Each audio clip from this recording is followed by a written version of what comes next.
Longtemps, j'ai cherché d'où provenait cette force. Cette force qui nous pousse à rentrer dans l'arène. À balayer d'un revers la pression qui nous submerge. Une détermination de fer dans un gant de velours. Écouter, motiver, recadrer, ajuster sans cesse les moindres détails, les petits riens qui transforment les rêves en exploits. Pour certains, cette force vient d'en haut. Pour d'autres, elle vient de l'intérieur. C'est ce qui nous rassemble, ce langage qui nous unit, ce qui nous permet d'amener une équipe vers le succès, sous les applaudissements de nos fans. J'ai longtemps cherché d'où provenait cette force, et la réponse est une évidence. Adafo Media, l'excellence, la perfection, la précision, la référence de la sous-région. Adafo Media, le futur, vivons-le ensemble. Également sur Suite FM Guinée, tous les soirs à 18h, vous avez la rediffusion évidemment de cette émission. Merci à vous qui nous rejoignez sur Espace Cagnas 99.7 de ce côté. Si vous nous écoutez à la revue, si vous nous regardez à la télévision sur Star Time, entre autres, merci de votre fidélité, mesdames et messieurs. Évidemment, il faut le dire, à la une, on parle encore de coronavirus ce matin. Le coronavirus donc continue de faire des misères aux Guinéens d'ailleurs, comme ceux de la France. Donc les Guinéens des États-Unis d'Amérique sont frappés de plein fouet donc par la pandémie. Je le disais tantôt, dans une requête donc d'aide financière adressée donc au président Condé pour faire face aux charges d'inhumation, la communauté guinéenne fait état de 41 cas de décès enregistrés donc sous cette période. Dans quelles conditions vivent les Guinéens des États-Unis d'Amérique sous le Covid-19? Nous essayons de comprendre ce matin avec Mamadou Makaba. Il faut le dire, il est le président de la communauté guinéenne du côté des États-Unis d'Amérique. En Guinée, le feuilleton post-référendaire donc se poursuit toujours alors que les manifestations populaires se sont estompées jusque-là du fait de l'épidémie. Plusieurs opposants au régime sont maintenus donc dans plusieurs centres de détention du pays malgré donc la multiplication des dénonciations engagées par les leaders de FNDC et des partis politiques. Rien n'y fait, le régime est resté droit dans ses bottes.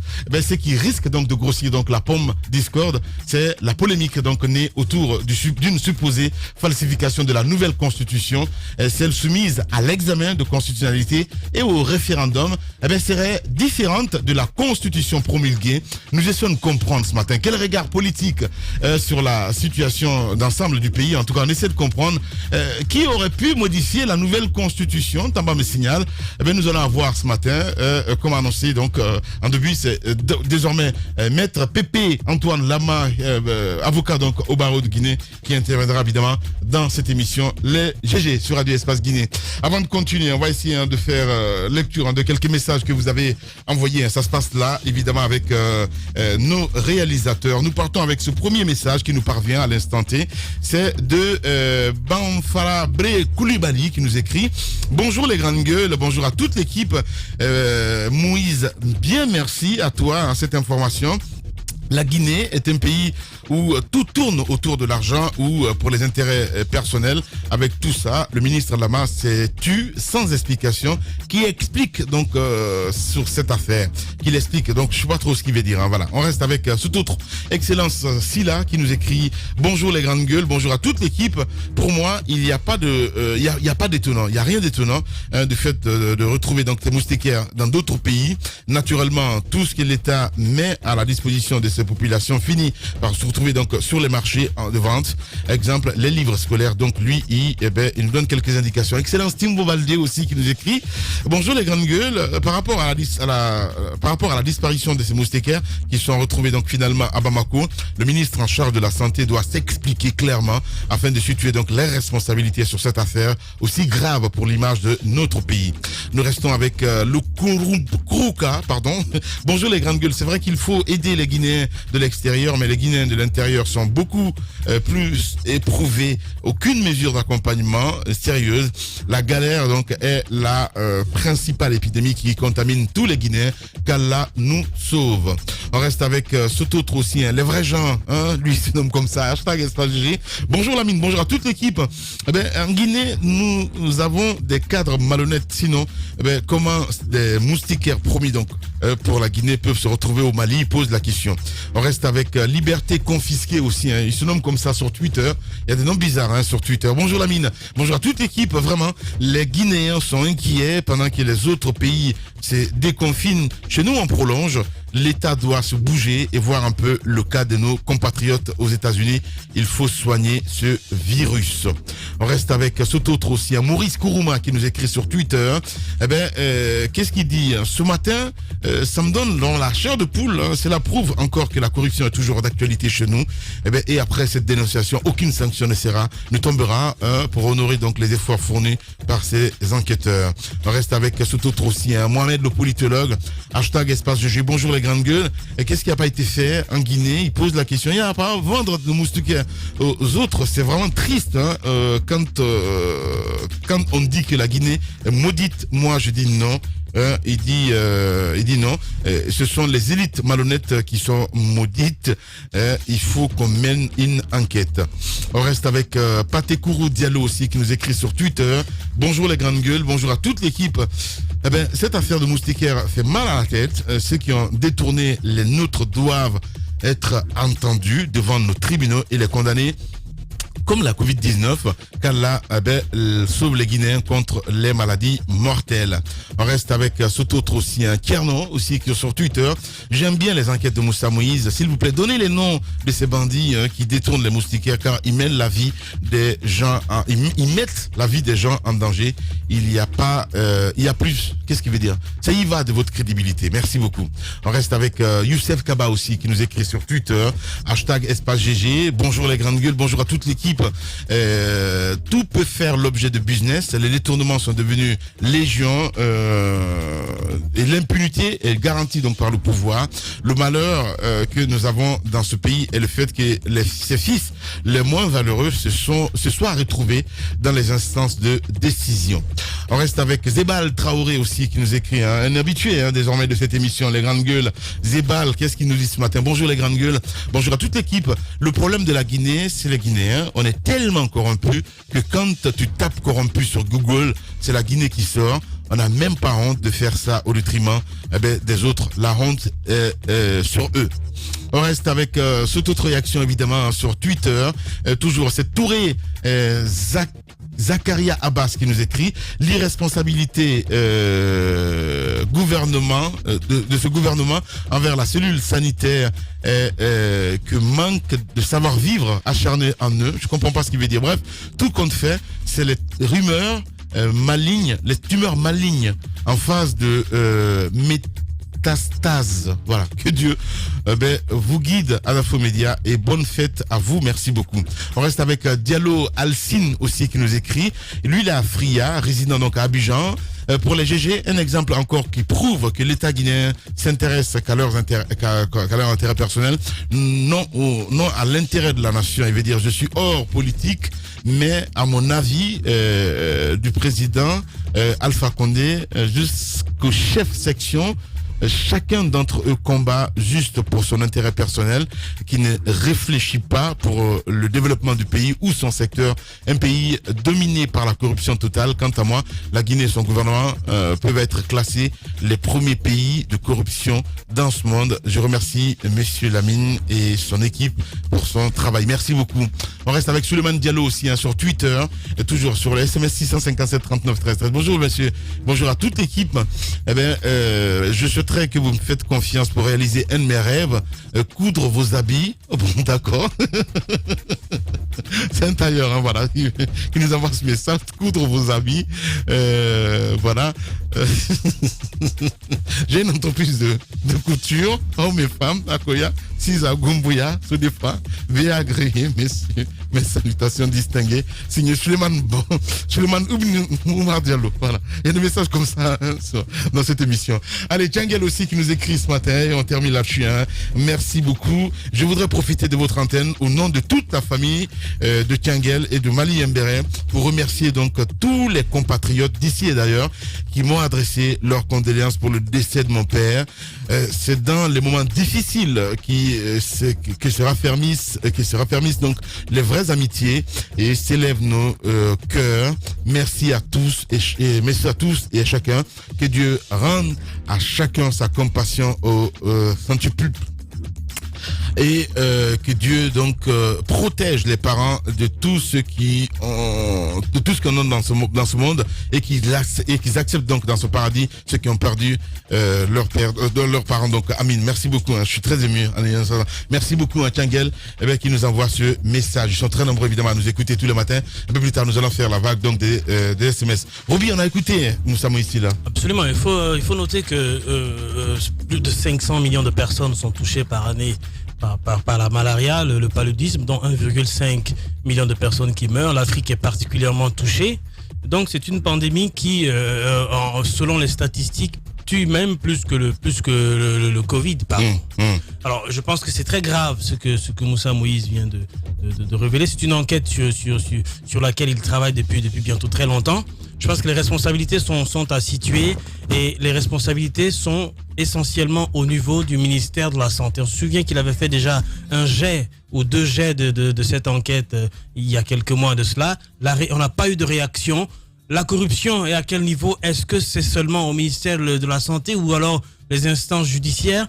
Quand il dit que les réputations du juge White l'ont précédé du côté de Bamako, je pense que est-ce que c'était des bonnes réputations ou pas? Pourquoi les enquêtes n'ont pas abouti? Je pense que c'est un grand dossier dans lequel est mêlé bien évidemment Monsieur Million de Dollars, l'ancien ministre de la Santé. On se souvient du rocambolesque événement du million de dollars volé par son gendre et le dossier des faux médicaments qui n'ont jamais été démêlés d'ailleurs, dont on n'a jamais connu les conclusions.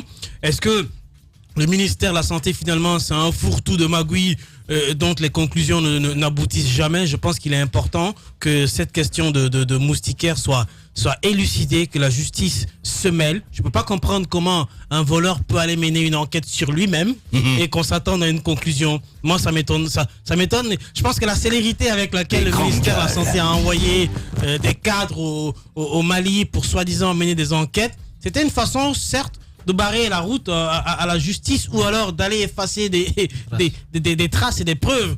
Mais je pense qu'il faut aujourd'hui que ce dossier-là connaisse un aboutissement, c'est important. Parce qu'il faut pas perdre de vue que le palu tue énormément dans notre pays. Ouais. Le palu tue énormément dans notre pays. Bien. Et donc, si les moustiquaires sont détournés, combien de morts cela cause? Je pense que les chiffres peuvent être hallucinants. Ouais, bien dit, mon cher Roby. Allez-y, Tama. Alors, je pense que moi, vous, et comme nos auditeurs, on a pu s'étonner de cette remarque que Moussa Moïse nous faisait. Docteur Eugène, qui est nommé et qui signe son acte de nomination. Je ne sais pas, ça vient d'où, c'est quelle pratique administrative, ça répond à quelle pratique, à quel principe de pratique administrative. Je ne sais pas d'où est-ce que cela vient. Que l'on puisse soi-même venir co-signer un acte de nomination. Est-ce que ce document est juridiquement valable? Ça, c'est la question. Ça, je me pose bien la question, à quel besoin est-ce que cela répondait? Je commence par ça, pour dire que Dr Timothée Guilavogui, dont on parle, personnellement, je le disais à Moussa Moïse, je connais ce docteur. C'est un cadre guinéen qui, en plus d'avoir enchaîné pas mal de compétences dans le domaine de la prévention de l'endémie du palu, mais également, il ne faut pas le perdre de vue non plus, le VIH-Sida, il a quand même à son compteur pas mal d'années d'expérience dans ce domaine. Au-delà de cela, c'est quand même lui qui est préposé à cette direction nationale. Comment fait-on pour le dribbler et venir trouver quelque part un autre coordinateur? Moussa Moïse a évité de souligner les accointances sur le patronyme, mais en Guinée, on est bien habitué à cela. Faut pas toujours refuser de voir les choses sous cet angle-là. D'ailleurs, on nous apprend pas mal de choses sur cette nomination, j'imagine. Moussa Moïse nous en dira un peu plus les prochaines fois. Autre chose à souligner, Moussa est revenu sur le déroulement de l'enquête. Mais ce qu'il n'a pas souligné, ce sont les conséquences. Ce sont les conséquences pour l'État guinéen. Il faut rappeler que ces moustiquaires n'ont pas été achetés sur fonds guinéens. Il s'agit de dons. De dons que l'on inscrit dans le cadre de partenariats avec, j'imagine, le Fonds mondial. J'ai vu l'USAID, l'Agence américaine d'aide au développement, et d'autres partenaires comme ça, parce que je me souviens encore lorsqu'on parlait de ça, il y avait une autre organisation internationale qui est entièrement dédiée à la lutte contre le paludisme à travers le monde, qui participe au financement des actions de lutte contre le paludisme. Si cette affaire n'est pas tirée au clair, rendez-vous bien compte, ça met en mal les relations qui existent entre l'État guinéen, donc nos autorités sanitaires et ses principaux bailleurs de fonds. Je rappelle tout simplement qu'il y a quelques années, le Fonds mondial, dans le cadre de la lutte contre le VIH-Sida, a menacé d'arrêter ses financements à la Guinée pour les mêmes pratiques. On vous dit, voici l'argent qui a été déboursé pour lutter contre le VIH-Sida, pour nous approvisionner en antirétroviraux. On vous dit tout ça pour assurer les campagnes de sensibilisation, donc de prévention contre les maladies sexuellement transmissibles. L'argent, il va partout, sauf aux destinataires, aux destinataires méritants. Et donc, la même pratique se transporte au niveau de la lutte contre le palud. Je rappelle simplement que ce n'est pas une première. On est juste en train d'évoquer un cas parmi 1000, parce que là, c'est de... Comment ça s'appelle ? C'est de moustiquaires que l'on est en train de parler. Mais la gratuité, par exemple, sur le traitement paludique en Guinée pour les nouveau-nés, qu'est-ce qui en est fait ? Ça également, si vous y fouillez, vous allez apprendre beaucoup de choses. Encore une fois, il faut un meilleur traitement de cette situation-là. Je ne suis pas du tout surpris par ce qui est en train d'arriver, parce qu'on y est quand même d'une certaine manière habitué. Finalement, le plus important pour nous, c'est que pour une fois, on veuille faire la lumière sur ce qui a pu se passer et que des conséquences soient tirées. Ouais. Ceux qui doivent répondre de ce rapport-là, qu'ils répondent tout simplement. Autrement, c'est tout le pays, encore une fois, que l'on va mettre en mal par rapport à ses partenaires habituels. Voilà. Allez, on parle toujours santé. Hein. Il y a une menace de grève, du côté de Donka. Entre autres, on apprend ce matin. Oui, il y a une menace de grève du côté de Donka. Je pense que l'entretien que les médecins anti-Covid ont eu avec leurs responsables n'a pas été fructueux, parce que le langage des responsables n'a pas été de nature à les rassurer.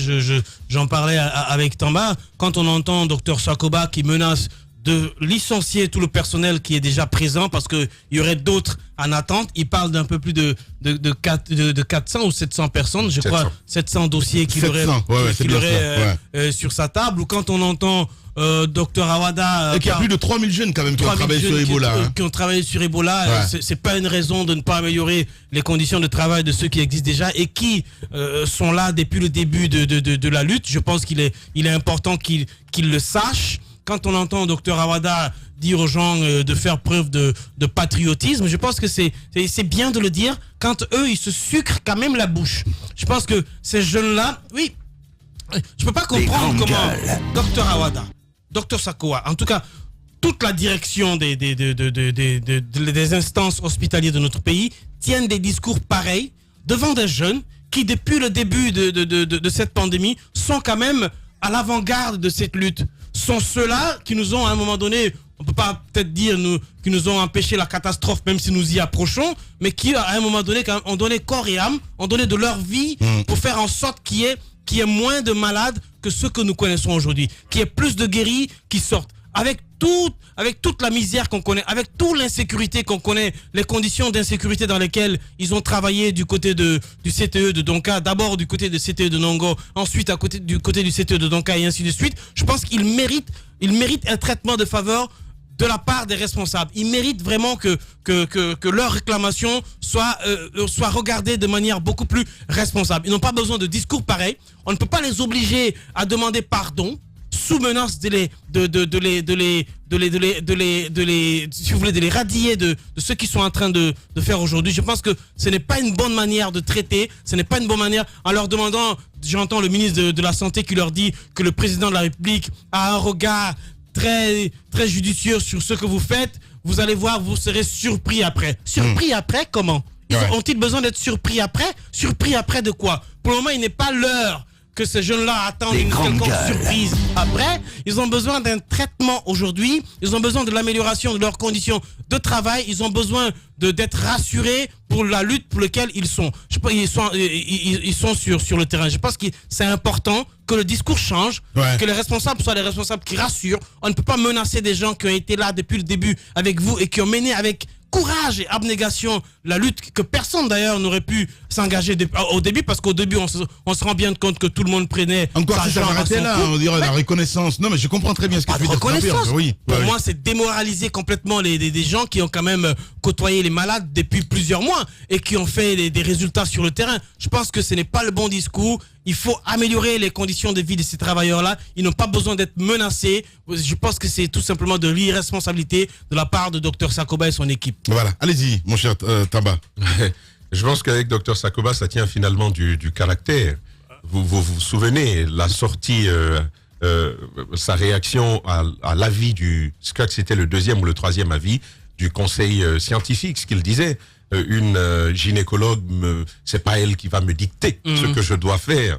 Moi, j'ai 40 années, 40 épidémies à mon compteur. Je suis un fin connaisseur de la situation. C'était sa réponse. Cette fois-ci, avec les jeunes, écoutez, si vous ne voulez pas faire le travail, il y a 3000 jeunes qui ont travaillé sous Ebola, que je connais. Qui attendent. Il y a 700 demandes qui sont sur ma table. Si vous ne voulez pas faire le travail, moi, je vous remplace tout simplement. Et pour cause, on va en parler maintenant. Je rappelle, vous vous souvenez encore quelques jours, on a fait déballage ici de 10 points de revendication qui avaient été formulés par les soignants du CTPI de Donka. À l'intérieur, des revendications tout à fait normales. Et à la fin, on s'est même dit, mais c'est étonnant que jusque-là, ces mesures n'aient pas été prises. Par exemple, ils ont demandé une réduction de la charge de travail, avec un ratio de 1 médecin pour 10 patients. Ils ont demandé cela. Cela a été obtenu côté Alima. Dès que les revendications ont été portées, désormais, les soignants du côté du CTPI de Donka ont un jour de repos. Au départ, il n'y avait pas de repos du tout. Et dans le document de revendication, vous vous rappelez, les médecins, ils avaient même noté, ils ont dit, nous sommes tous épuisés. C'était un cri de cœur, c'était une alerte à prendre au sérieux. Côté Alima, ça a bien été intégré. Au-delà de cela, les jeunes soignants ont demandé, aidez-nous à avoir des moyens de déplacement.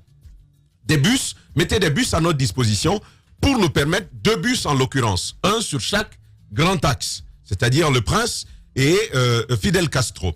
Donc un sur chaque grand axe pour prendre les soignants là-bas et les ramener à la maison. C'est important de souligner qu'au minimum, chaque soignant du côté du CTPI de Donka débourse 50 000 par jour comme transport. Ça, c'est vraiment le minimum. Si vous êtes après Anta derrière là-bas, vous vous rendez bien compte que le minimum, ce sera la soixantaine. Donc, au minimum, un seul soignant dépense les 50 000 par jour pour y arriver. Sauf que le plus haut traitement du côté du CTPI de Donka, je le rappelle encore, il est de 200 000. Et c'est pour les médecins de prise en charge. C'est pour les médecins de prise en charge. Il y a des gens qui touchent 75 000 par jour du côté de Donka, malgré les risques. Et moi, c'est la question que je pose aujourd'hui. Où est finalement cette histoire de risque? Et on nous apprend. Et encore une fois, côté Donka, il y a toujours des manquements à prendre en compte. Et c'est important de le dire. Les médicaments continuent de manquer. Les ruptures de médicaments constatées depuis avec les premiers cas que nous avions. D'ailleurs, nous avions je dirais pas privilège, mais avec la présence de nos amis là-bas, on a pu comprendre qu'il y avait vraiment de la rupture de médicaments.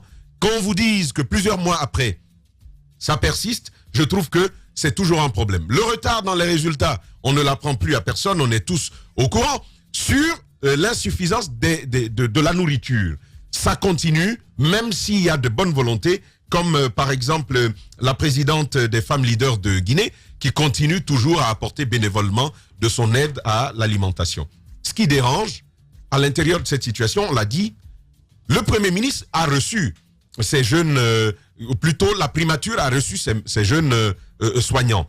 Ils les ont reçus, il n'y a pas eu de solution. Et on l'a dit ici, même en allant voir le Premier ministre, il n'y aurait pas de solution. Vendredi dernier donc, ils ont été reçus au ministère de la Santé en présence du ministre, en présence de l'Ordre national des médecins, en présence de l'ANSS, donc avec Dr Sakoba, et 4 représentants de ces jeunes soignants.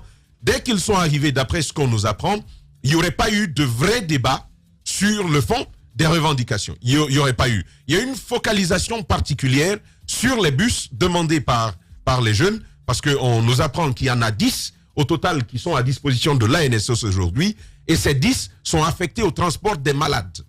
C'est ce qu'on dit. Mais quel malade a été transporté par bus?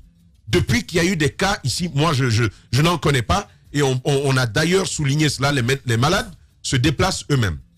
Au-delà de cela, sur les bus, le refus a donc été catégorique. Les bus que nous avons, leur a dit Dr Sakoba, sont destinés au transport des malades, pas au transport des médecins qui se frottent aux malades là-bas et qui sont obligés de rentrer tous les jours à la maison en taxi, donc au contact des citoyens, et l'on s'étonne que la maladie continue de progresser. Sur les fonds, ce qui me dérange, c'est que même l'ordre des médecins qui étaient présents sur les informations que nous avons, va se fondre en excuses devant le ministre. Monsieur le ministre, nous vous présentons nos excuses. Ces réclamations, nous les mettons sur le compte de l'inexpérience. C'est-à-dire qu'un travailleur réclame une amélioration de traitement, surtout en cette période où on prend beaucoup de risques, et l'ordre des médecins soutient, écoutez, monsieur le ministre, on s'excuse, les jeunes ne sont pas expérimentés, c'est des nouveaux, donc et vraiment il faut tolérer. Et puis, docteur Awada, auquel on prête le propos finalement, de dire, écoutez, moi je soigne les gens gratuitement, abandonner l'orgueil, l'orgueil est satanique, donc réclamer est devenu un orgueil, et il est même devenu satanique. Aujourd'hui, ce que l'on nous apprend, c'est que il y a une concertation en cours avec ces médecins-là pour décider de ce qui va être à la suite. Il serait, si rien n'est fait, disposé à rendre le tablier. Comme ça, Dr Sakoba pourra recruter les 700 demandes qu'il a sur sa table, les 700 nouveaux soignants qui viendront justement faire le travail dans les mêmes conditions qui auront chassé les premiers. Voici la situation où nous sommes. Il n'y a aucune chaîne de décision, il n'y a aucune chaîne décisionnaire autour de Dr Sakoba finalement. C'est lui qui décide de tout. Tout se rapporte à lui. Encore une fois, je pense qu'il faut revoir cette structure, cette chaîne autour du docteur Sakoba, sinon oui, mais parce que il n'y aura que lui. C'est un peu comme Souma au SLEG. C'est ce qui est en train de se faire aujourd'hui. Je ne suis pas en train de me réjouir de la période où docteur Sakoba était alité. Il ne faut pas me traiter de Satan, mais il y avait quand même une tempête qui s'était calmée pendant cette période-là. Depuis qu'il est revenu, tout a rebeloté. Moi, j'ai du mal avec les vieux. Non mais si, écoutez ce que je dis encore une fois. C'était calme. Il fallait qu'il revienne, d'accord, mais il fallait qu'il revienne en tant que Sakoba, mais pas à la tête de la NSS, parce que tout a commencé à se réveiller. Mais écoutez, permettez-moi d'aller jusqu'au bout de ce que je suis en train de dire. Il était au front. Il était au front. Il sait très bien les difficultés qu'il y a au front. Je ne peux pas comprendre. Moi, j'ai du mal avec ces vieux-là qui, à chaque fois quand ils prennent la parole, ils banalisent. Les jeunes réclament que la sécurité soit autour d'eux. Ils sont jeunes, d'accord. Ils ne demandent pas des millions. Ils demandent pas. On demande des miettes d'augmentation et on demande des conditions de travail humains. Je ne peux pas comprendre comment on peut dire que ces réclamations sont sous l'effet, sont à mettre au compte de l'inexpérience. Qui a-t-on besoin d'être expert? S'ils étaient inexpérimentés, pourquoi on les met au CTE? Pourquoi on les met au front? Pourquoi ils sont devant? C'est bien de s'asseoir dans son bureau climatisé. Moi, je voudrais bien voir Dr Awada aller en train de se frotter aux malades du côté de CTE. Je veux bien voir le ministre de la Santé prendre la blouse et aller se frotter aux malades tous les jours. Le ministre de la Santé tous les jours. Non, alors, non, écoutez, Moussa, arrêtez. Il le fait dans une logique de campagne. Je voudrais bien voir Dr Sakoba porter le blouse et le gant et aller se frotter aux malades du côté de... Ils sont tous assis dans leur confort, derrière leur confort, dans leur bureau, mais c'est eux qui décident de la vie des autres, de la manière dont les autres doivent travailler. C'est bien de menacer les gens en leur disant... Parce que, oui, il a raison de le dire, non, il a raison de le dire parce qu'il a un stock de médecins volontaires dans sa base de données. S'il avait personne, je pense qu'il aurait écouté les réclamations de ces jeunes-là. Ces jeunes-là ont parfaitement raison. Ils n'ont pas demandé à l'État ni à l'ANSS de déplacer les montagnes. On a tout simplement dit améliorer nos conditions de travail, augmenter un peu les miettes que vous nous donnez. Mettez-nous des bus à nos dispositions pour que nous puissions être en sécurité et que nous mettions la population aussi en sécurité. Je pense que c'est pas trop demandé. C'est eux qui sont vraiment sataniques. C'est ce qu'il faut dire. Bien. Vous êtes chez les GG. Le ridicule et la méchanceté sont ses traits de caractère. La haine est un poison mortel dont beaucoup se nourrissent pour vivre. Il n'y a pas d'entrepreneur audacieux qui ne fabrique pas automatiquement jalousie, envie, critique, caricature, diffamation et désinformation. Bienvenue sur Radio Espace Guinée, la radio dont les autres s'inspirent. Radio Espace Guinée. À Conakry sur 99.7, en région à Labé, Kakandé sur 99.7, à Cancan sur 99.